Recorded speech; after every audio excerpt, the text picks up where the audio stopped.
Hello everyone and welcome back to my YouTube channel. काफ़ी time हो गया इस बार भी वीडियो डालने के लिए। ऐसा नहीं कहूँगा कि कुछ क्रिकेटिंग इवेंट्स नहीं हो रहे थे, कुछ हैपनिंग्स नहीं हो रही थी, क्योंकि बहुत कुछ हुआ है पिछले कुछ दिनों में।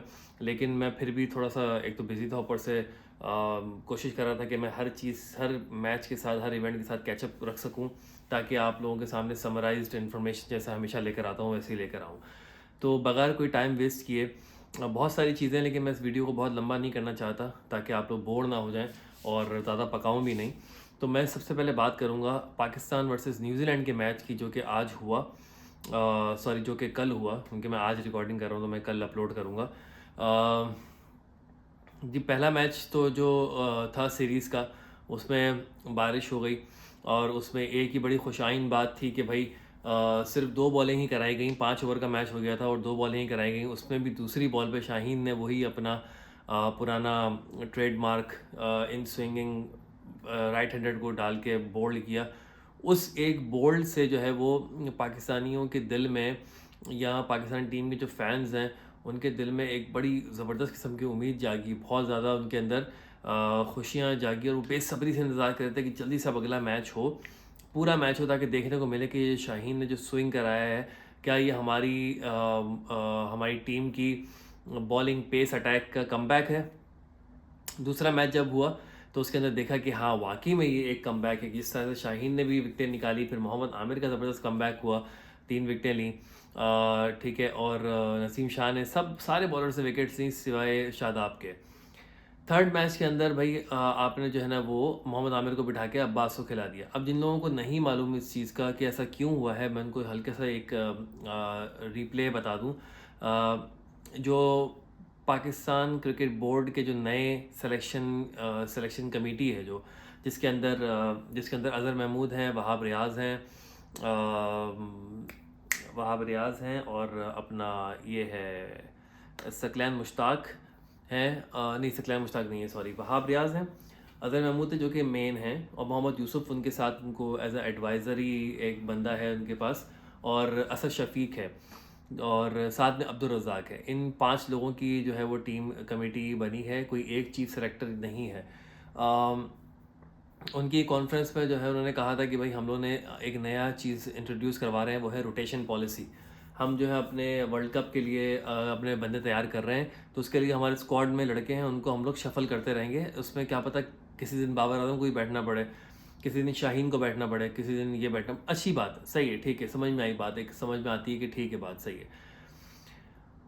आप तीसरा मैच आपने खेला और तीसरे मैच में आपने रावलपिंडी की पिच पे आपने अपने मुंह से बोला टॉस के दौरान दौरान बाबर आजम ने कि भाई ये एक टिपिकल रावलपिंडी पिच है, जिसके अंदर रन जो है वो 210 220 बनते ही बनते हैं। आपका खुद का कहना है कि आप न्यूजीलैंड की सी या डी टीम से खेल रहे हो, ठीक है, या और किसी का कहना नहीं है।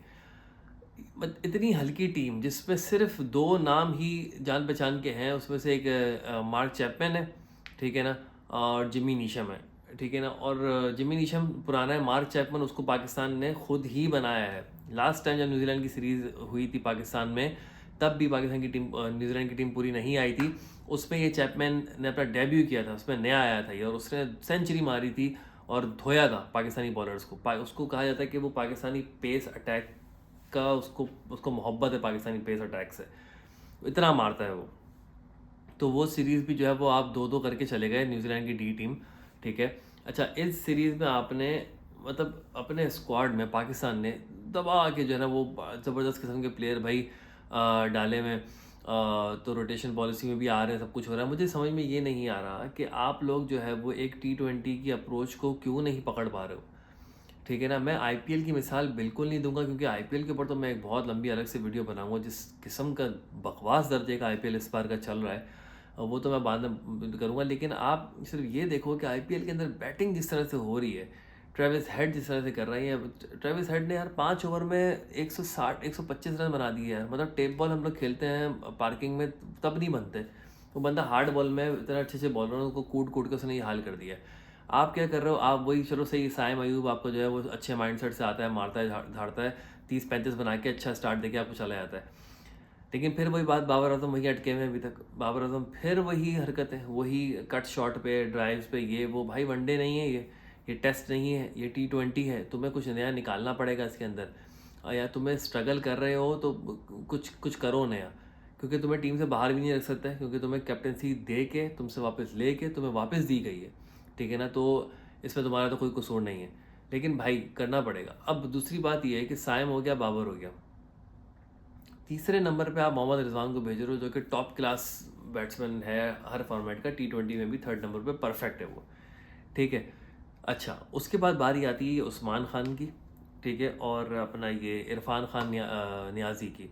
अब मुझे आप एक बात बताओ यार, इतनी क्रिकेट हो गई है, इतना T20 हो गया है कि बंदे के बैट पकड़ने के तरीके से या बंदे के स्टांस खड़े होने से या उसकी स्ट्रोक प्लेइंग से एक दो शॉट में आपको पता चल जाता है कि यार ये बंदा T20 का प्लेयर है या नहीं है, ठीक है ना। मुझे कोई एक ये हल्फिया बता दे, कोई कसम उठा के मुझे बता दे कि कहीं से किसी एंगल से इरफान खान नियाजी T20 का प्लेयर लगता है यार। He is not even a batsman, proper batsman यार, क्या बात कर रहे हो भाई। उसने कोई अच्छे कैचेस पकड़ लिए, फील्डिंग अच्छी कर ली, तो तुमने उसको लाके अपनी टीम में स्क्वाड में चौथे नंबर पे डाल दिया, तुम उसको मैचेस खिला रहे हो पाँचवें नंबर पे। अच्छा, चौथे नंबर पे तुमने डाला उन महान हस्ती उस्मान खान को, जिन्होंने अपने पैर पे, वो कहते हैं ना पैर पे कुल्हाड़ी मारना, उसने अपने पैर पे कुल्हाड़ी नहीं मारी है, उसने अपने दोनों पैरों पे कुल्हाड़े मारे हैं, और उसके बाद काटे हैं, उसने टांगे भी काट दी हैं। यार मैं दुबई में रहता हूँ, ठीक है ना, मुझे कसम खुदा की, खैर अब तो मेरी एज इतनी नहीं रही कि मुझे ऐसे कोई चांसेस मिले, लेकिन मुझे अगर ऐसे इस उम्र में UAE में रहते हुए, दुबई में रहते हुए ऐसा चांस मिले कि भाई हम तुझे सपोर्ट करेंगे, तू हमारे साथ 2-3 साल क्लब क्रिकेट खेल, इधर उधर जा, अजमान के ख़िलाफ़ खेल, शारजा से खेल, दुबई से खेल, रास अल खैमा से खेल, अबू धाबी से खेल, उसके बाद तुझे हम देखेंगे, अगर तेरे अंदर टैलेंट होगा तो हम तुझे इंटरनेशनल टीम के अंदर लेकर आ जाएंगे। अगर मुझे कोई ऐसी offer they as being a Pakistani, मैं बोलूँ भाई क्या बात है, क्योंकि देखो भाई मैं जो करता हूँ सच्ची खरी बात, मुझे कोई लपेट शपेट के या शुगर कोटेड करके या किसी के डर की वजह से कोई कुछ नहीं है। आपको पता है कि पाकिस्तान के अंदर टैलेंट भरा पड़ा है, भरा पड़ा है, ठीक है ना। डोमेस्टिक छोड़ो, तुम नीचे जो गली मोहल्ले के लड़के हैं उनको देख लो, उनकी तुम बॉलें नहीं खेल सकते, उनके शॉट्स तारे बन जाते हैं। उनको छोड़ के मोहम्मद हफीज़ ने बिल्कुल सही बात बोली है कि उस्मान खान जो है वो पाकिस्तान सिस्टम का प्लेयर नहीं है। आप एक बहुत गलत मैसेज दे रहे हो लोगों को इस बंदे को टीम के अंदर डाल के। चलो वो तो सही, जो हो गया सो हो गया, लेकिन ये उस्मान खान खुद किस किस्म का बंदा है, इसको गाइड करने वाले लोग कैसे हैं, इसके इसके फैमिली मेम्बर्स, इसके दोस्त, इसके UAE में दोस्त सारे, किसी ने भी इसको अकल नहीं दी कि भाई तू क्या कर रहा है। तुझे पता है पाकिस्तान क्रिकेट टीम के अंदर आप एक मैच अगर आपने हरा दिया, सड़ा दिया, तो आपका करियर तबाह हो जाता है। आपने 2 मैचेस में सड़ा दिया है, आपने पहले पहले T20 में भी आपने 5-7 रन बनाए, अभी इस आज कल के मैच में भी आपने 5-7 रन बनाए, ठीक है ना। आपसे खेला नहीं जा रहा, ये PSL नहीं है मेरे भाई, ठीक है। अब जो कि मुझे लग रहा है कि जैसा मैं हिस्ट्री देखता आ रहा हूँ पाकिस्तान क्रिकेट की, अल्लाह करे कि ऐसा ना हो, लेकिन मुझे ऐसा लग रहा है, मुझे 90% या 80-90% ये महसूस हो रहा है कि जब अगला मैच जो होने वाला है मैं ख्याल लाहौर में, उसमें उस्मान खान को ये ड्रॉप कर देंगे एक, और यहाँ इरफान खान नियाजी, तो यहाँ इन दोनों में से एक तो ड्रॉप होता ही होता है अगले मैच में, क्योंकि इन्होंने इमाद वसीम को खिलाना है, ठीक है ना। और इमाद वसीम इन दोनों से करोड़ दर्जे बेहतर है, चाहे कुछ भी हो, ठीक है। और अगर उस्मान खान बैठ गया अगले मैच में, तो भाई साहब उसका करियर ख़त्म हो गया, उसका करियर ख़त्म हो गया, उसकी ज़िंदगी ख़त्म हो गई, क्योंकि उसको UAE ने बैन कर दिया है और उसको पाकिस्तान क्रिकेट ने 2 मैचेस खिला के उसका करियर तबाह कर दिया। वो किसी काम का नहीं रहेगा। मुझे समझ में नहीं आता कि क्या उसने किया है अपने साथ। यार वही बात दोबारा मैं कहूँगा, मैं दुबई में रहता हूँ, मुझे पता है कि यहाँ पर UAE में कितना आपको इज्जत दी जाती है, कितना आपसे आपसे आपको सपोर्ट किया जाता है, आपको इंसान समझा जाता है, ठीक है ना। आपको कोई मतलब ऐसा नहीं होता कि यार आपको कोई ऐसी गली मोहल्ले के लड़के की तरह नहीं ट्रीट करते। अगर आप अच्छा खेलते हो आपको बहुत अच्छे तरीके से ट्रीट किया जाता है। तो भाई यहाँ पर रहता 1-2 साल और लगाता तो इंटरनेशनल टीम में आ जाता, उसके बाद तू क्या क्या नहीं कर सकता था यार। IPL को छोड़ो, तुम दुनिया में कितनी लीग्स खेल सकते थे, लेकिन तुमने क्या किया, तुमने अपने पैर पे कुल्हाड़ी मार दी, तुम ज़ाया हो गए। खैर back to the point, Mohammad Rizwan,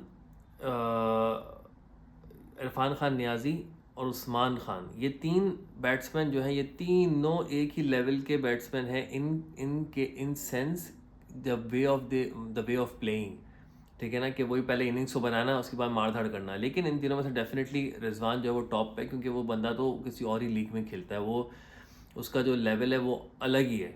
ठीक है, उसने अपने इतने सारे रन बना दिए हैं, सबसे टॉप पे वो हो गया है to reach 3000 run in T20 I guess, तो उसकी तो बात ही अलग है।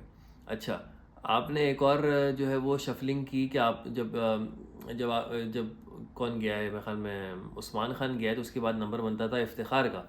आपने इफ्तिखार को हाथ दे के रोक के शादाब को भेज दिया। चलो ये बहुत अच्छा आपने कर दिया, क्योंकि शादाब ने 40 रन जो बनाए उसी के हिसाब को थोड़ा स्कोर बनाए, लेकिन ये कुछ तुक नहीं बनता। आप सिचुएशन को देख के ठीक है आप शफलिंग कर रहे हो, सारी चीज़ें कर रहे हो, लेकिन आप ये देखो कि इफ्तिखार अहमद की कंसिस्टेंसी कितनी है। इफ्तिखार अहमद की बैटिंग कब आती है? 19.3 ओवर्स में, नहीं 19.4 ओवर्स में 4 बॉलें खेलने की, जिसमें से उसको 2 बॉलें खेलने को मिलती हैं। अब इफ्तिखार जो आपकी टीम का core original real power hitter है, उसको आप सिर्फ 2 बॉलें खेलने के लिए दे दो, ठीक है ना, तो how are you expecting him to perform? Shadab ने खेल के परफॉर्म कर दिया, अच्छा है, ठीक है, सही है, उसने अच्छी बैटिंग कर दी, लेकिन आप शफलिंग कर रहे हो, जो भी कर रहे हो, ये जो आप शफलिंग कर रहे हो ना, इसके अंदर भी जो आपके स्क्वाड के अंदर लड़के हैं ना, इनमें से आप शफल करके किसी को भी खिलाओ ना, तब भी आपका न्यूजीलैंड की इस घटिया टीम से हारना नहीं बनता। सिंपल, ठीक है, क्योंकि आप ये देखो, आपका ऊपर से बाबर, रिजवान, शाहीन, नसीम, ये तो कंसिस्टेंसी से खेल रहे हैं ना, ये तो आपके मेन चंक्स है ना। इन चारों के होते हुए आप कैसे न्यूजीलैंड की C या D टीम से हार गए? मतलब स्पीचलेस। आपको चैपमैन ने धोया है, बुरे तरीके से धोया है। ठीक है, तो बात वही है कि बाबर आजम जो है वो या तो गलतियों से सीख नहीं रहा, या उसका यही लेवल है। ठीक है ना, कैप्टेंसी के लिहाज से, बैटिंग के लिहाज से एज अ बैट्समैन उसका लेवल तो बहुत ऊंचा है, वो सब जानते हैं, ठीक है ना, ही इज़ अ सुपरस्टार। लेकिन जो उसकी जो कैप्टेंसी का लेवल है, उसका सोचने का जो लेवल है, डिसीजन मेकिंग जो है ना उसकी, वो आई थिंक यहीं तक ही है। इससे ऊपर आई डोंट थिंक सो कि वो जा सकती है। क्योंकि यार आप ये देखो, कैप्टेंसी अगर आपको सीखनी है ना, बात मैं वही करूँगा कि दोबारा मैं जब IPL की वीडियो बनाऊंगा ना, उसके अंदर मैं डिस्कस करूँगा, लेकिन आपको अगर कैप्टेंसी सीखनी है ना रीसेंट जनरेशन में, मैं ये नहीं बोला कि पिछले किसी से सीखो आप, धोनी से या किसी से, आपको अगर कैप्टेंसी सीखनी है तो आप पैट कमिंस को देखो यार। वो बंदा अपनी टीम को तो जितवाता है, लेकिन किस तरह से उसने ये जो सनराइजर्स हैदराबाद को लेके चल रहा है वो IPL के अंदर, यार कमाल है यार। मतलब इतने, एक तो उनके पास एक तो ट्रेविस हेड ऊपर से धुलाइयाँ कर रहा है, ऊपर से क्लासन मारे जा रहा है, मार्करम भी धो रहा है, ऊपर से अभिषेक जो है वो पागल हुआ हुआ है, मार मार के उसने दिमाग ख़राब किया हुआ। अभी हाईएस्ट 50 करने वाला था 12 बॉलों पे, 46 पे आउट हो गया बेचारा। ठीक है, नीचे से आप बॉलिंग में खुद आया तो पैट कमिंस, ठीक है।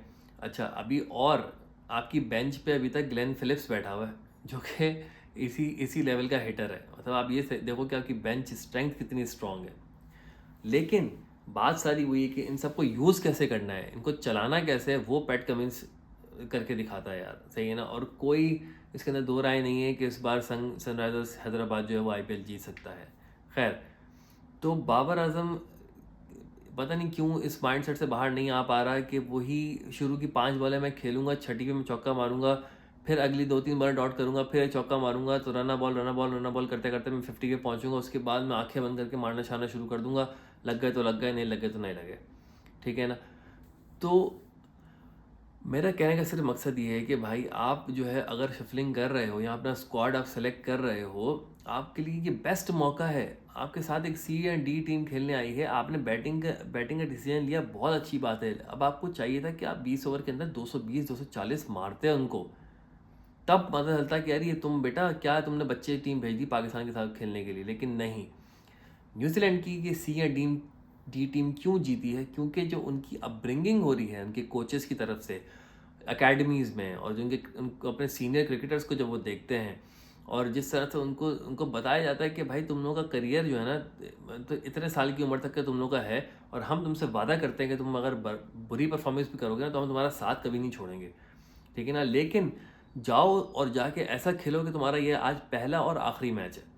वो यही करते हैं, आते हैं और धौड़ मारना शुरू कर देते हैं। सोचते नहीं कि भाई मैं विकेट जा रही है मेरी, या मैं 50 के लिए सिंगल ले लूँ, वो 50 होने वाली है, उसके बाद देखूंगा सेंचुरी होने वाली है, टीम गई भाड़ में। ऐसा नहीं करते वो। इसीलिए उनके देखो ये कल के लौंडे भी जो है वो आगे कितना ज़बरदस्त परफॉर्म करके चले गए। सो कहने का मकसद सिर्फ ये था कि न्यूजीलैंड की अब जो है वो 2 मैचेस और रह गए हैं, 2 मैचेस रह गए हैं, हाँ, लाहौर में होने हैं जो, उनको ऐसी पिच नहीं मिलेगी, ठीक है? वही बहुत सख्त मैच होने हैं, सही है? और देखते हैं उसमें क्या होता है। और मैंने एक चीज़ें डिसाइड की है कि अब मैं इतना ब्रेक नहीं, अब मैं रेगुलरली जो है वो वीडियोस बना के पोस्ट किया करूँगा, ताकि रोज़मर्रा की भड़ास जो है ना वो निकले। और क्योंकि बहुत कुछ हो रहा है, आईपीएल के भी काफ़ी सारे मैचेस अभी रह गए हैं, उसके बाद जो ख़तरनाक किस्म का सनसनीखेज़ वर्ल्ड कप शुरू होने वाला है T20 का, उसमें तो भाई साहब हर टीम के स्क्वाड के बारे में बात करनी ही पड़ेगी। और सबसे ज़्यादा खुशी मुझे होगी बात करने की स्क्वाड के बारे में, वो होगी वेस्ट इंडीज़ की, क्योंकि उनके तो ऐसे ऐसे तगड़े तगड़े लड़के हैं ना भाई, कि बस उन्होंने तो छोड़ना नहीं है, ऊपर से वो भी उनकी ही मुल्क में रहे, तो देखते हैं वो क्या होता है। बाकी आईपीएल की जो बातें हैं ना वो बहुत सारी हैं, बहुत सारे लोगों के बारे में बातचीत है। उसको करने के लिए आराम से टाइम निकाल के वीडियो बनाऊंगा, थोड़ा सा होमवर्क भी करूंगा, जो चीज़ें पुराने मैचेस में मैंने याद रखी हुई थी जो कि मैं भूल गया हूँ, उसको मैं रिवाइज करूंगा और मैं बताऊंगा कि क्या क्या चल रहा है, क्या क्या नहीं चल रहा। लेकिन एज अ हेडलाइन और एज अ हाईलाइट जो अगर मैं बताना चाहूँ तो ये है कि भाई इस बार का IPL is the worst IPL in the history of IPL. अभी के लिए सिर्फ इतना ही। तो अपना बहुत ख्याल रखिए। I will see you in the next video. Thank you so much for watching. Bye bye.